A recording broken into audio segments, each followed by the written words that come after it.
Next poet up is Patrick Connors. Patrick is the author of 3 books, and he's got an anthology. He's got some poems in an anthology that's coming out very soon. Ladies and oh, and also he is one of the organizers of the 100,000 poets. I've seen 100K. That's why I made that mistake. 100K poets in Toronto. So, ladies and gentlemen, Patrick Connors.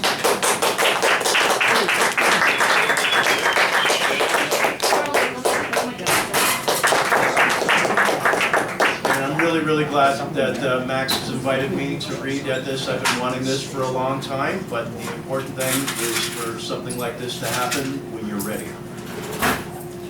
A poem is the sunrise after darkest night, an unexpected answer to much fervent prayer. It is grace extended from a neglected muse, only asking to be seen and shared, heard and felt. A poem is inspiration quickly recorded before lost, cut down, built up, cut down again, until it is ready to be read.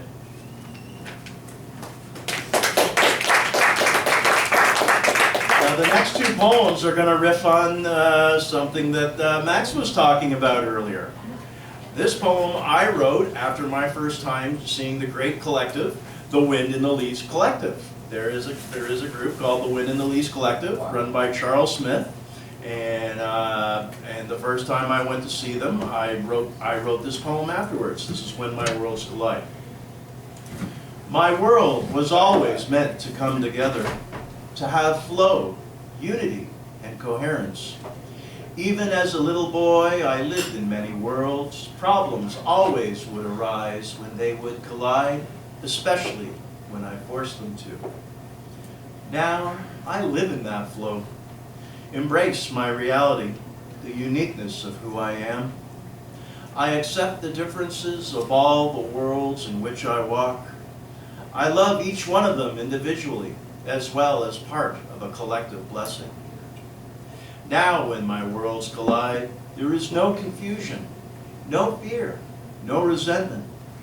And I am free to be myself, not the guy I am within any crowd.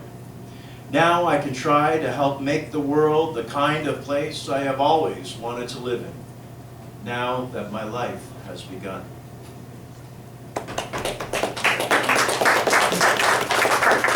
Thank you. This poem is riffing off of something that Max was talking about earlier, but I seem to have lost Max, so I will save this one for later.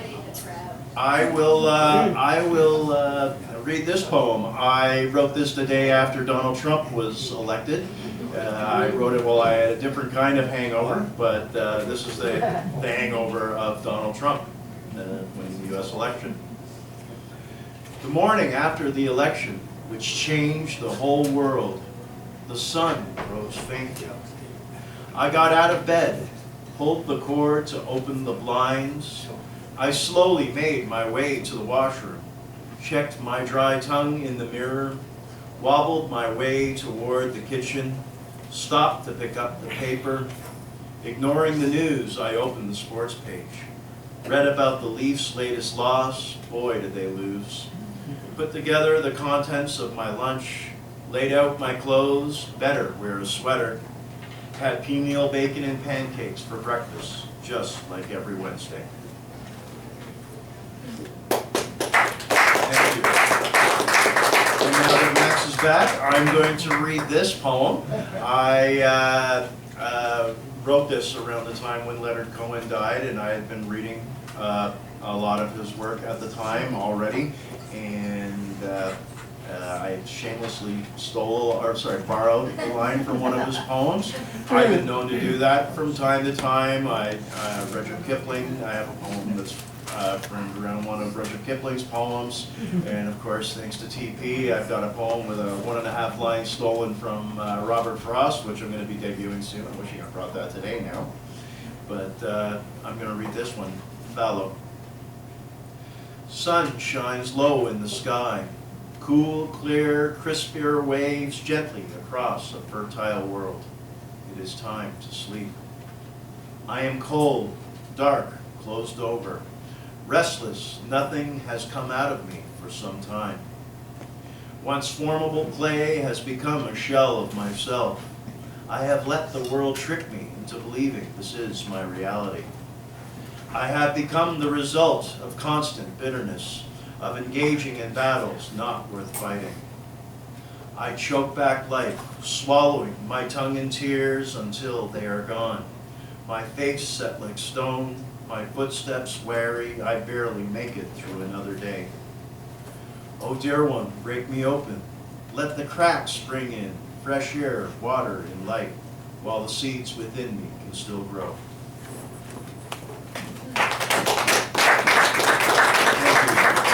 I told Kate I wasn't going to debut any new poems today, but then I remembered I had this one. I actually read this with Charles Smith last Friday at another event. It has the ironic title of Middle-Aged White Men Are Ruining the World. Thank you. The Saturday bus ride to Morningside is so much better than my weekday drudgery across Shepherd, up whichever connecting route presents itself to get me east on Finch to my workplace. Everybody is in a better mood, more courteous, more concerned about others around them. They are on their way to fun excursions or shopping to meet their needs, as well as those of whom they love. The Morningside bus ride south is even better. The bus takes longer to arrive, but the driver wants to chat and be part of the community, part of your day. Everyone makes room for baby carriages and people with canes and each other. But not last Saturday. A guy about my age got on the Morningside bus with his 2 sons. 2 stops later, a kind enough looking guy, clearly down on his luck, maybe hadn't eaten in a while, entreats the driver to let him on the bus without paying.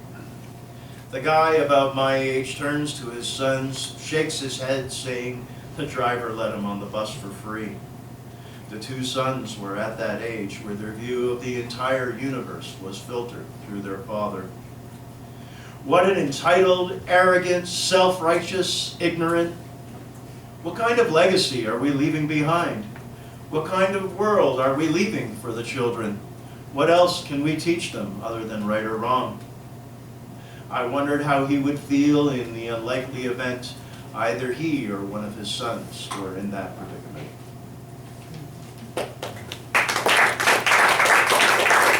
So as you can tell, Max asked us all to wear corresponding shirts, and I thank you that you only let Max and Norman and me wear the common gray collared shirt because, you know, it's a very exclusive club where the only ones allowed to wear those shirts today.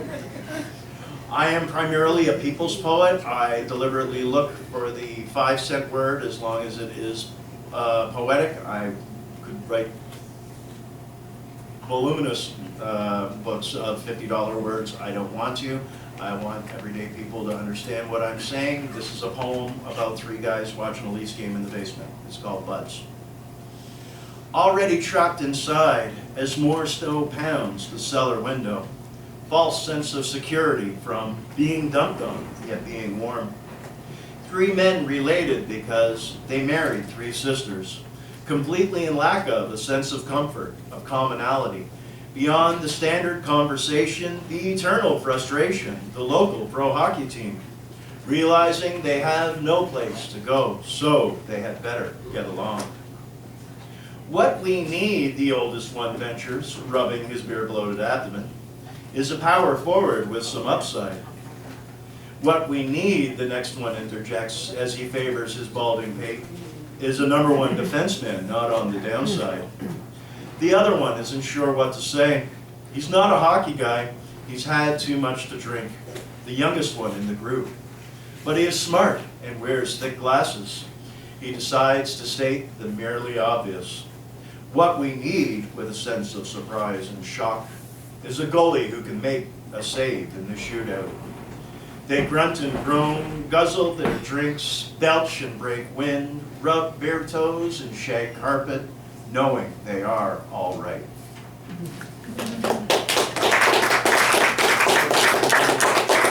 Thank you very much. So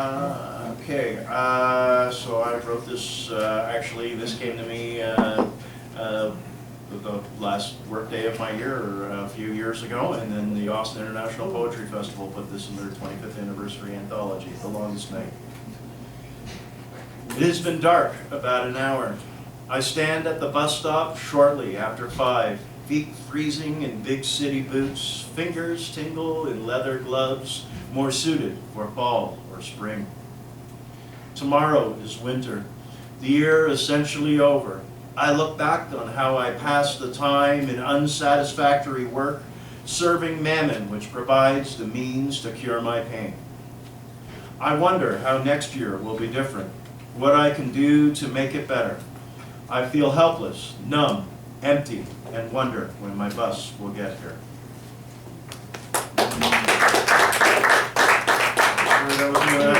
I've got time for 2 more, so let's stuck with me for 2 more.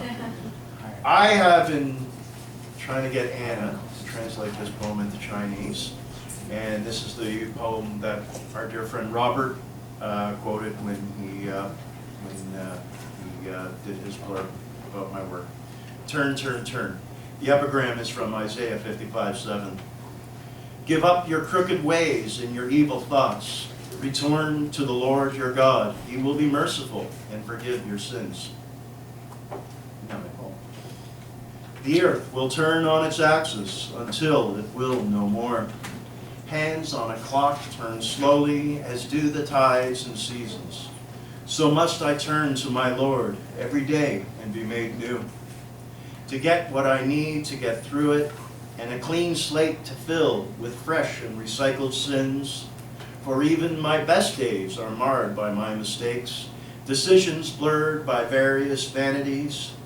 I will live the life to which I am called, to give what I've been given, and not just take and keep for myself. Yet I drink from the cup the world gives me, deeply as with a thirst that can't be quenched. He will not change my circumstances until he changes me, and until I let him change me.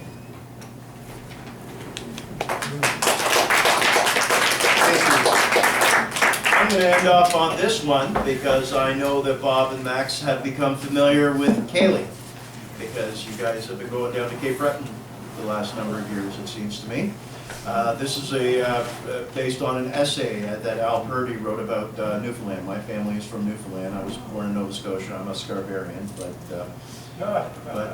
Al Purdy wrote a book of essays called No Other Country, where he's talking about drinking with Irving and Milton and all these people, and interviewing Brian Glennie, who was a defenseman with the Toronto Maple Leafs at the time.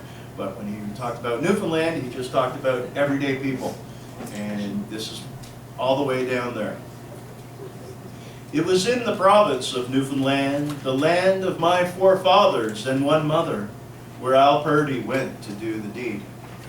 Incidentally, do not call it Newfoundland. Although this is how it is spelled, the word is not pronounced that way by those who know better. Nor is it to be called Newfoundland. The attempt to rhyme the last 2 syllables always seemed bizarre to me. Perhaps it is meant as a partial concession between mainland sensibility and local dialect. Just call it Newfoundland, if you please. Al Purdy wrote an essay about Harbor Deep, the sort of rugged frontier village on which our nation was built. Al Purdy tells us of a place with no roads, no police or doctors, where nearly everybody lives on summer salmon fishing and autumn unemployment. Al Purdy tells us about people named Loaders, Castles, Pollards, and Randalls, with whom he had much in common. Instead of cutting mattresses, they cut fish bellies. Al Purdy was a gypsy. He lived and felt more of Canada than most of us have seen on TV or in a book. By writing about these places and the people who made them more than a dot on a map, he tells us about ourselves. Thank you, everybody.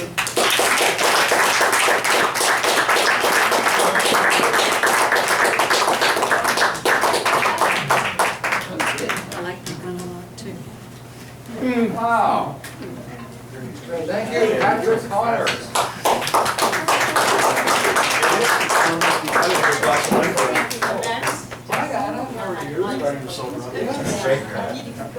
Thanks for sticking around. Everybody, this is Anna Yin. Patrick just mentioned he wants her to translate that last poem into Chinese. It's her turn.